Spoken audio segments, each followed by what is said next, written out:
I'm going to tell you two stories today, old stories, and they come from the 1001 Arabian Nights. Now these stories have come from all over the world, and they were filtered in through the Arabian countries and given a wonderful frame story, that of Scheherazade, one of the greatest storytellers of all time. In the land there was a king whose wife, whose beloved wife, had betrayed him, and he became convinced in his grief and madness that all women were evil and untrustworthy. But he was not ready to give up the company of young women, and being the king, he decreed that he would marry a different maiden every morning, have a wedding night with her, and have her head cut off the next morning. He went night after night, day after day, through the daughters of princes and merchants and viziers. His country was almost up in arms against him. Now he had a loyal vizier whose job it was to procure these girls, to greet them at the door after their wedding night, and to oversee the cutting off of their heads. And this vizier had two daughters. The oldest one was Scheherazade, and the younger one was Dunizade. Now one day Scheherazade came to her father and said, "Father, grant me this wish that I ask you." And he said, "Oh, anything, my daughter."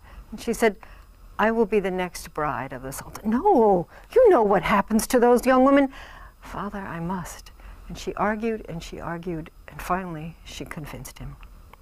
So the next day the vizier brought his own beloved daughter to marry the king. She made just one request. She said, "I have a younger sister who I would like to be able to say goodbye to, and who is used to hearing a story every night. May she come late in the evening, just before dawn, and I will tell her a story." And the king agreed. So that night after the lovemaking, Scheherazade began a story. She said, "O auspicious king, have you heard the story of the fisherman and the djinn? There was once a poor fisherman who could barely put food on the table for his family. He went out every day and cast his net 4 times to bring in what little he could get from the sea. And he went out to the sea that day, and he spread his net, and he checked the weights, and he cast it, and there was something heavy in it, and he pulled, but it was the carcass of a dead donkey. And he said, 'There is no God but God,' and he pulled the net up, and he mended it, and he dried it, and he cast it again. And again, when he pulled, it was heavy. It was so heavy, but it was a load of broken pots filled with water. He said, 'I will cast it 2 more times.' He said, 'Lord, you know my need.' And he mended the net again, and he dried it, and he cast it, and he pulled, and again it was heavy. It was mud and rocks. The fisherman was discouraged, but he trusted that things would be fine and that he would be provided for. And he mended the net, and he dried it, and he threw it out the 4th and last time. And he pulled it in, and it was the heaviest of all. He pulled, and he had to strip down and get into the water to pull. And there was a great brass jar. "Well," he said, "it will at least bring a little money in the brass market." And he took the jar, and it was so heavy he could not pick it up, but he rolled it higher up on the shore. And he looked at the curious seal. It was sealed with lead and then stamped as with a seal ring. And the fisherman began to pry it off, for he assumed the jar would be full of water and it would be lighter to carry if he drained it out. And he pried off the seal, and he tipped the jar, but nothing came out. And he thought this very curious, and then suddenly an ooze of black smoke began to come out. And the cloud grew, and it filled the sky, and it darkened the sun, and it took the shape of a horrible djinn, whose head was bigger than the fisherman's whole house, whose ears were like the wings of a bat, whose talons each were long enough to spear a man. And he looked down at the djinn, and he said, "Oh, mighty Solomon, forgive me, I will never disobey you again." And the fisherman looked up at the djinn, and he said, "Solomon has been dead for centuries. We are in a new age." "Solomon is gone," said the djinn, and he stretched his muscles. He said, "Well, I will give you one wish." And, oh, this was just what the fisherman was hoping for he had heard those stories about the magic wishes, and he was getting ready and thinking hard of his wishes. "I will let you wish," said the djinn, "in what manner you would like to die." "What?" said the fisherman. But I have rescued you from that jar." and that is why I am letting you choose the manner of your death rather than something that I would concoct for you." "That is not fair," said the fisherman.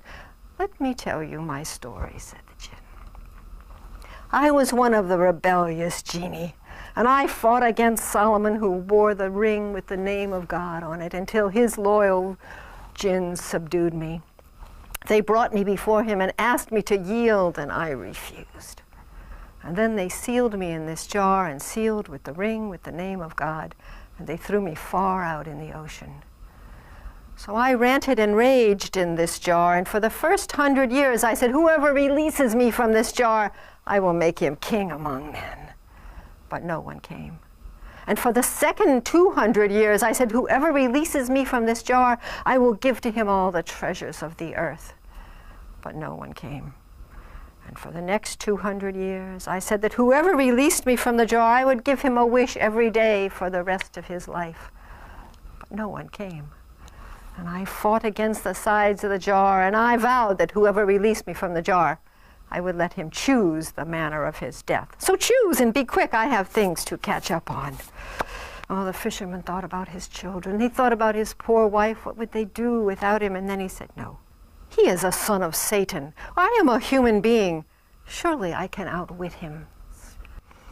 And then he looked at the Jinn, this enormous creature, and he said, "Answer me one question truthfully." "Yes," said the Jinn, "answer me in the name of Solomon." And the Jinn gave a little shudder. "All right, I will answer. What is it?" "Were you really in that jar? It does not seem big enough." "I was in the jar." I do not believe you," said the fisherman. "I was in the jar," said the Jinn. "Must I show you?" And the fisherman said yes. And the Jinn again swirled into a cloud of smoke and disappeared into the jar, and as soon as he was in, the fisherman clamped the seal on and pushed the lead down all around. And inside the jar, the Jinn said, "Do you believe me now?" "Yes," said the fisherman, "I believe you, and I have you now. You were in that jar for 800 years. You will be in that jar now till doomsday. I will build a hut right here, and I will warn all the other fishermen not to fish, and tell them that there is a lying, deceitful Jinn in a jar just off the shore." "Oh, do not do that," said the Jinn. "Why not?" said the fisherman. "Oh," said the Jinn, "be merciful." "Were you going to be merciful to me? Did I not beg you to allow me to live?" "Let me out, fisherman, and I will give you the riches of the world." And the Jinn and the fisherman argued back and forth, and they told one another stories in the manner of the Arabian Nights, where every story is nested inside 5 others. And eventually, the fisherman did let the Jinn out of the jar. And by the end of the story, the fisherman was a wealthy man with enough money to support his wife and children and their children's children until the end of their days. And now we come to the 171st night. Scheherazade had been spinning stories for the king with her younger sister listening, night after night after night, and being spared execution night after night after night. And she said, "Oh, auspicious king, I have heard a story of a vizier who had no sons, of a king, not a vizier, a king who had no sons. And this was a great tragedy in the realm, for who would inherit after him? He had prayed and sought and wished, and finally he went to his vizier and he said, 'I need a son.' And the vizier said, 'Go and say your prayers with special fervency and lie with your wife, and I am sure a son will be born.' And sure enough, in 9 months, his wife gave birth to a baby the likes of which no one had ever seen, as beautiful as the day. And as the child grew in strength and beauty, everyone who saw him said, 'Oh, thank God for creating such a being.' And the boy, whose name was Kumar al-Zuran, loved his father and adored him and would do anything his father asked for. And finally, when the boy was in his middle teen years, the father began to worry that he, who was an old man, might die before his son could take the throne. And he said, 'I want him to marry and take the throne in my lifetime.' And the vizier thought this was a fine idea. So he called the boy to him, and the boy kissed his hands, and he says, 'Oh, my son, I have something to ask you.' 'Oh, Anything, father, said Kumar. I wish you to marry in my lifetime so that you may take the throne. No, father, that is something I can never do. I have read what the poets say about women. I know they are all deceitful and evil, and he who puts his mind on women cannot think of anything else. I have read the poets, father, who say that a woman will open her heart to you today and her thighs to the rest of the world tomorrow. Oh, said the king, and where had his son heard such terrible poetry? And the boy said, no, I absolutely refuse to marry. And the vizier and the king put their heads together, and the vizier said, you know, sire, he is still young. Wait a year and ask him again.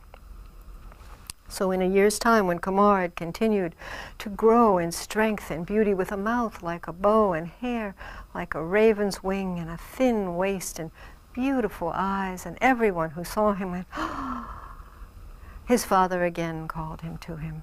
And he bowed before his father, and he kissed his hands, and his father stroked his head and said, my son, I would like you to marry in my lifetime so that I can see you set on the throne. No, father, I am sorry. The answer is still no. I will never marry. I have no interest in women, and I will never marry one of them. And the king was very upset. And he again consulted with his vizier, and the vizier said, wait one more year, and next time ask him in front of a great assembly of your princes and your merchants and your viziers. He will not be able to refuse your request in front of such an assembly. But as it turned out, Kumar was quite able to refuse his request. He walked in before his father. There were the princes and the merchants and the viziers, and his father said, my son, I wish you to marry. And Kumar, who had been standing respectfully, dropped his hands and said, father, I have answered that question 2 times. Have you slipped into your dotage? And he looked at his father's face, and he realized he had crossed a line. And his father said, how dare you speak to me like that, you nursling of sin? And he had soldiers come in and bind Kumar's hands behind him. And he said, take him to the ruined tower and let him think about his sins there. And they led the young man away, hands tied behind his back, to an old stone tower that was never used. And they locked him in, and a strong eunuch was stood before the door to guard it. Kumar threw himself down on a pallet and cried himself to sleep at his rudeness towards his father, at the terrible fate that he had come upon in his life. But eventually he went to sleep. Now in that well, in that tower, there was an old Roman well that no one used. And in that well there lived a jinnana, a female jinn. She saw lights in the tower and thought she would come up to see what was going on. And when she saw this beautiful young man with his rosy cheeks and his trim waist and his long legs and his beautiful dark hair and the eyelashes, she fell in love. Oh, and she gazed at him and she looked at him, and then she had to tell someone. So she flew up into the heavens, and as she was flying up, she collided hard with another jinn of a much lesser stature who bowed down before her. Her name was Mumana. And he, oh, my lady, I am so sorry. I was just so excited. I have seen the most beautiful human in the world, and I had to come up and tell someone. The most beautiful human in the world, said the female jinn. I have seen the most beautiful human in the world. Oh, he said, he cannot be like mine. Mine is the daughter of the king of China. She is so lovely. Her father has built her 7 palaces to hold her dower, but she will not marry. She says she is already a queen. Why would she let some man rule over her? And when her father pursued the matter, she is so fiery-blooded. She put a sword on the floor, and she said, Father, I put this hilt against my breast, and if you bring up this subject one more time, I will throw myself upon it. So she is shut up in a tall stone tower. Said Mumana, my beloved is also shut up in a stone tower, and he is surely more beautiful than yours. And they argued back and forth, and in truth the only way to decide this matter was to see the 2 young people side by side. She sent the other jinn off to bring back the princess, whose name was Budar, and he brought her back still asleep into the tower where Prince Kumar was, and they lay them side by side. And in truth, they could have been twins, save that one was male and one was female. The lips, the eyes, the tiny shell-like ears, the lovely feet. And they went on, naming each one of their beautiful characteristics down to the sweetness of their saliva. It became clear they could not decide which of their beloveds was the more beautiful. Mumana said, "We need an impartial judge," and she stamped her foot and called up an Afrit, a truly hideous jinn, with hair that dangled down to the floor, and nails like claws, and eyes, one here and one there. And he said, "Yes, my lady, what do you wish?" She said, "Which of these two is the more beautiful?" And he looked at them one by one, feature by feature, and he had to agree that they were equally beautiful. In fact, they could be twins, save one was male and one was female. "But, my lady, I can think of a way to decide this." "Tell me, then." "We will wake them up one at a time and see who falls in love more strongly with the other." And Maimuna liked this plan. She turned herself into a flea and crept up the pants leg of Prince Kumar and bit him on the thigh. He awakened and looked, and there was this beautiful young woman laying next to him. He wanted to throw himself on her and kiss her, but he said, "Oh, this must be the young woman that my father wishes me to marry. Oh, what a fool I have been. I must restrain myself from touching her." And he looked at this beautiful woman in her diaphanous nightgowns, and then he noticed she had a ring on her finger. He said, "I will take just this ring as a token." And he slipped it off her finger, and he put it on his, and then the jinns cast a shade of sleep back over him, and he fell asleep again. Then the other jinn turned himself into a flea and bit Princess Budare on the belly, and she awoke. She was not where she had gone to sleep. She was not in her chamber, and there was a man in bed with her, and what a beautiful man. Oh, she looked at him, she kissed him, she tried to wake him. "Sir, sir, you have my heart, come and take the rest of me." She left no part of him unkissed, but he did not awaken. And then she noticed on his hand was her ring. She said, "You have taken a little token from me. I will take one from you." And so she wiggled his signet ring off of his hand and put it on her own. And then the jinns cast her back to sleep. "Well," said Mumana, "we can see who fell in love more strongly with whom." "Yes," said the other jinn, "women's passions run hotter than men. Well, you take that girl and take her back where she belongs." So the jinn picked up Princess Budare and whisked her back to the far-away China, back into the bed she had gone to sleep in. And then both jinns flew away. In fact, say goodbye, for they fly clean out of this story.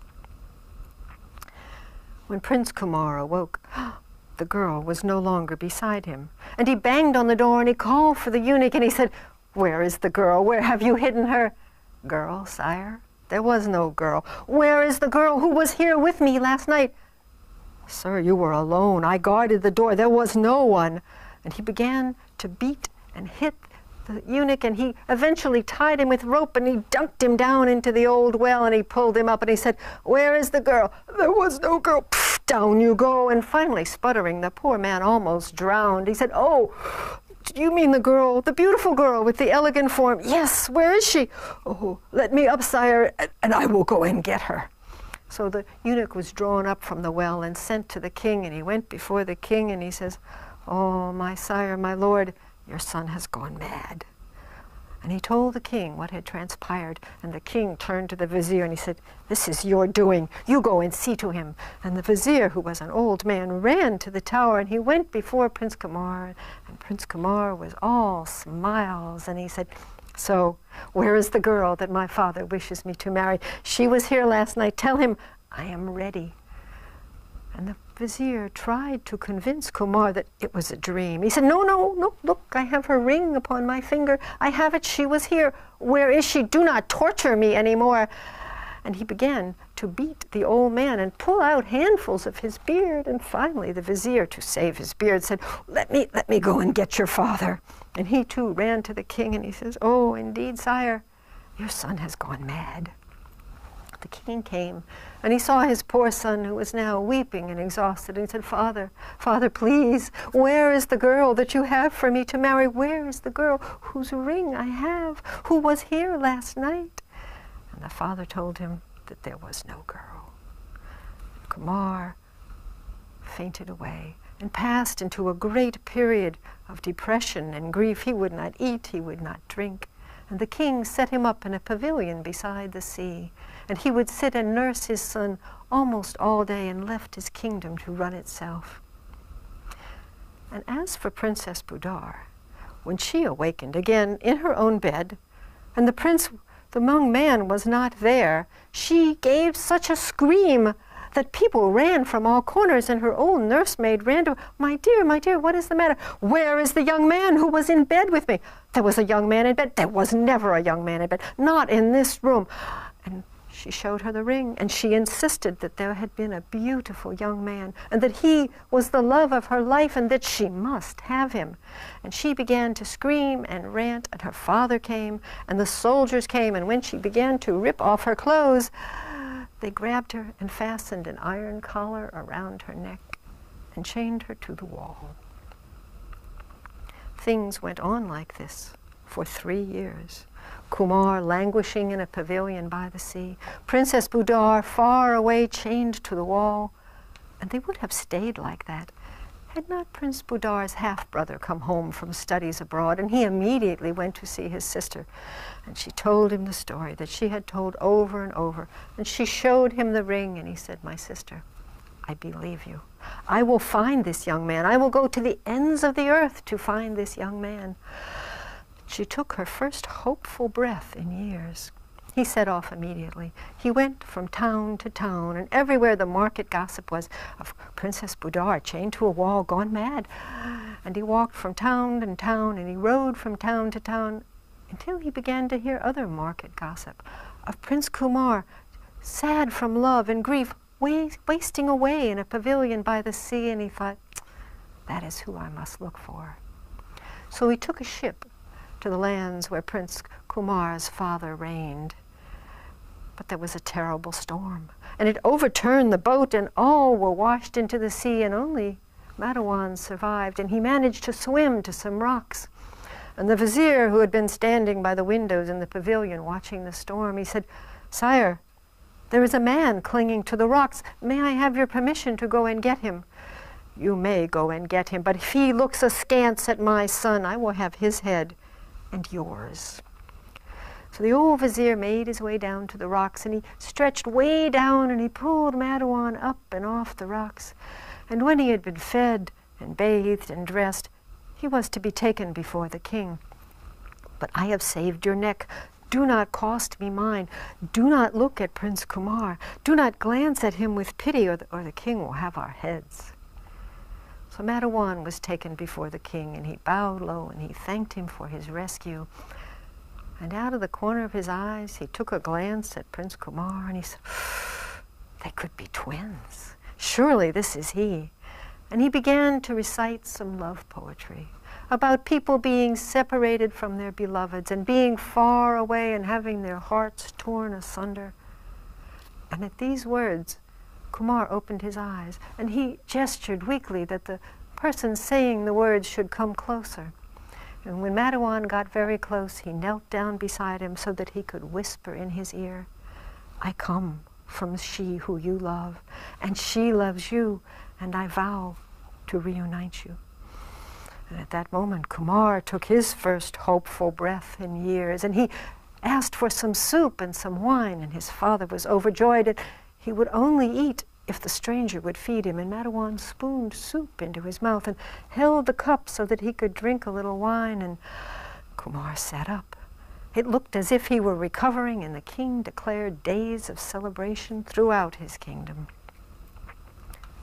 Kumar gained strength daily, and all day and every day he spent with Madawan, who told him stories about Princess Budar, who told him how much she pined for him and how much she loved him.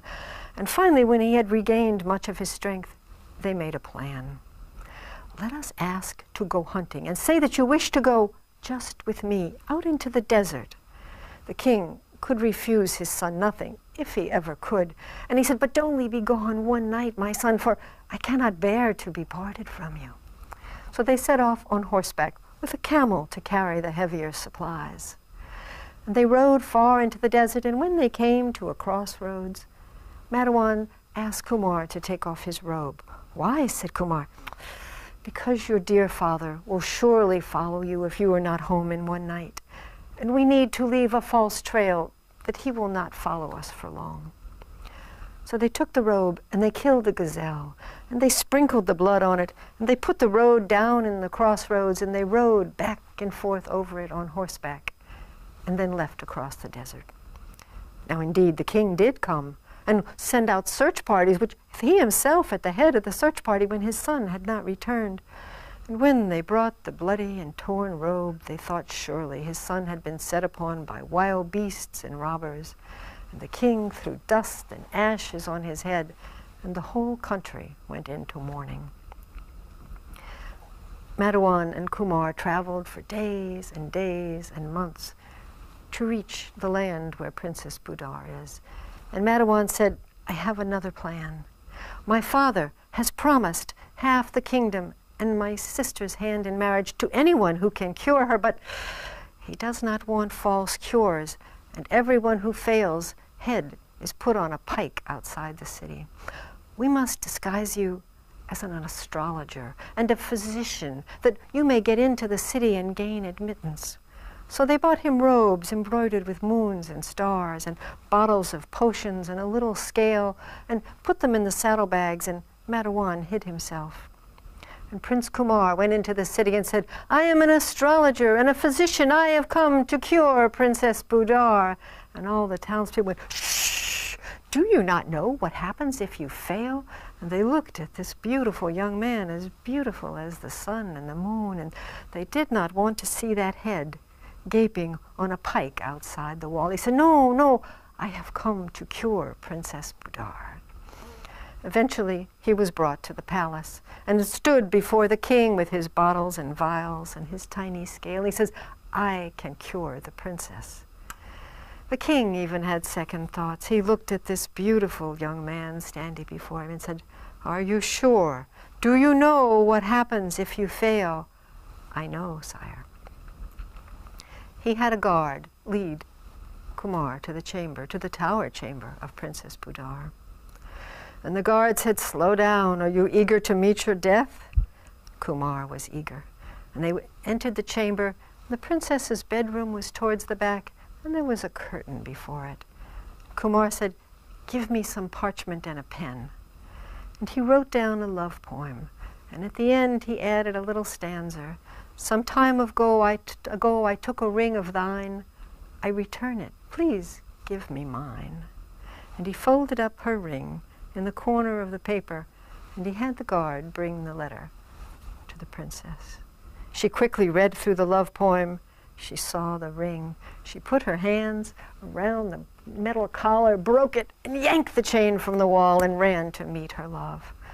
They embraced, they kissed, they were together, and they were married that night. It seemed the best course. The king gave Kumar half his kingdom, and they lived happily together until Kumar began to worry about his old father, left grieving and not knowing that his son was still alive, and he begged to be allowed to travel back to his own country. And his wife would not be separated from him, so she was given permission to go as well. And they set off with a fine caravan with many fierce mounted men and a covered litter for the princess to travel in, and one little serving maid to see to her hair and clothing.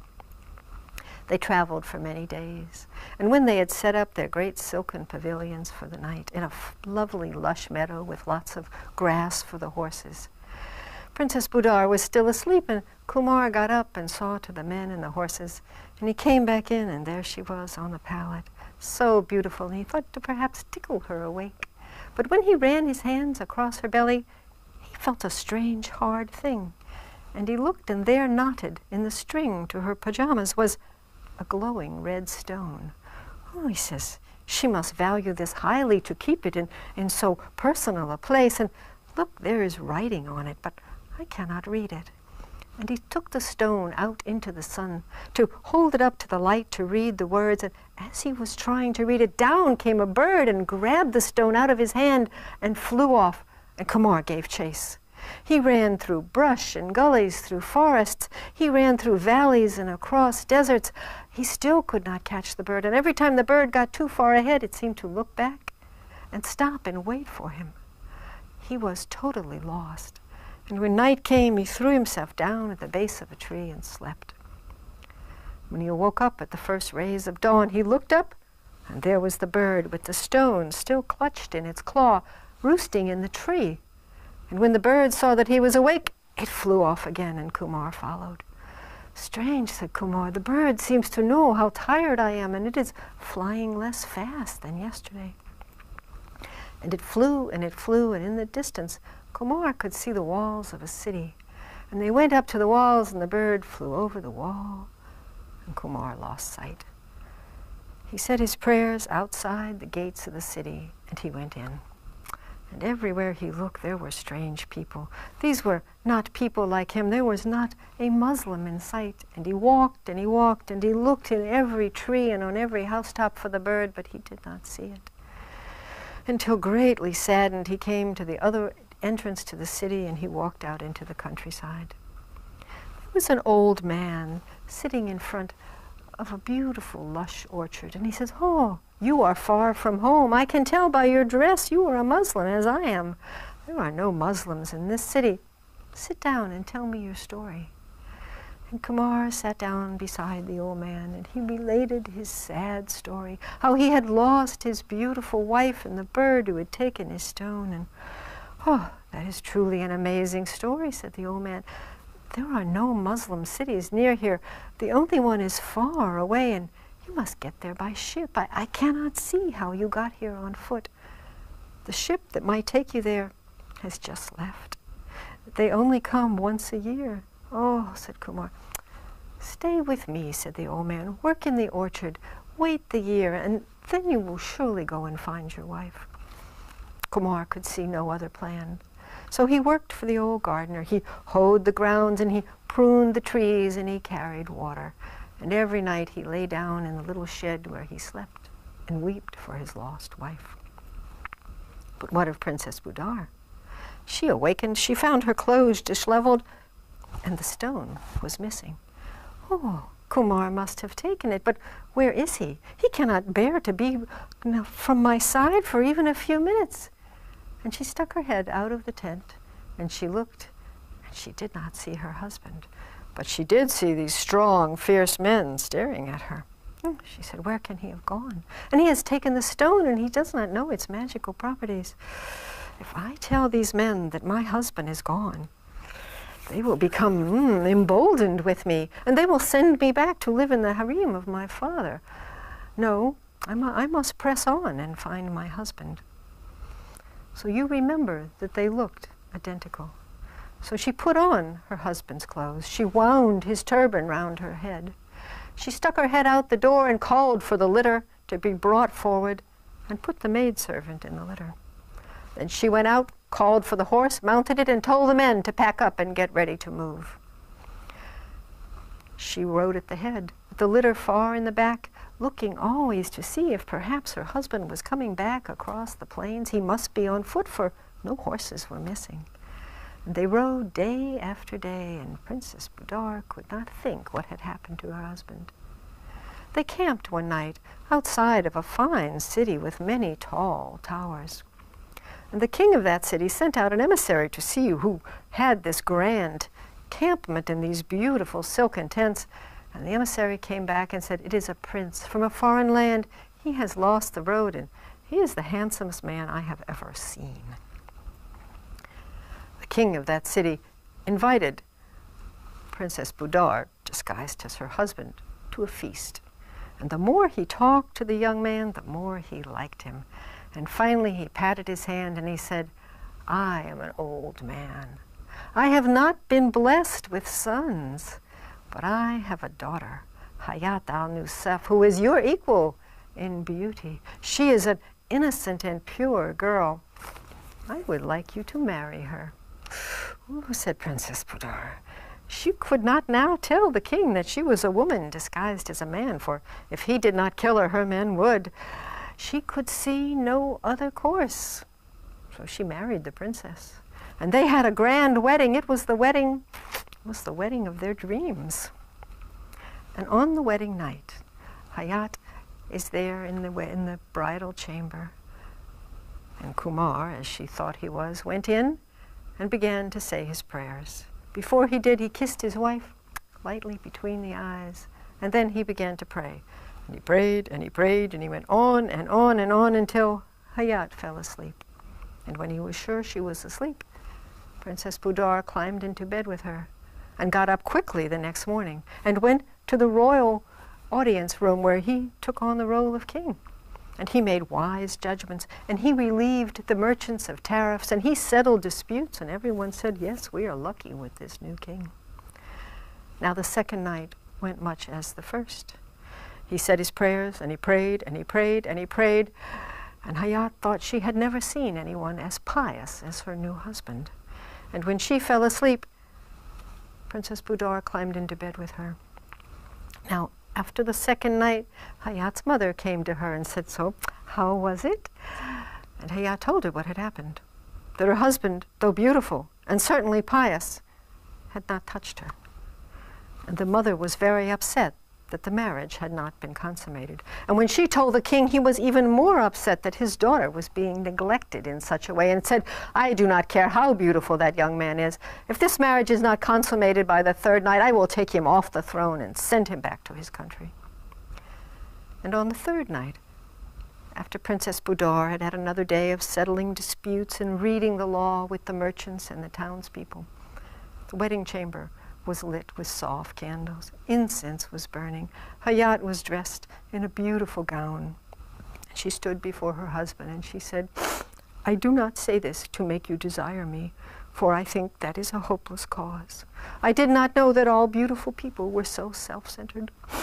I only tell you this because my father said that if the marriage is not consummated by tonight, he will take you off the throne and send you back to your country." Princess Budar thought, "Can I trust this girl? Can I tell her my secret?" And she could see no other way out. So she told her story. And she told her how she was married to Kumar, and what a beautiful man he was, and the long separation they had had before it. And she told the story in such a moving way that Hayat began to weep with her, and swore that she would keep her secret locked in her heart, to which there was a key that only she had.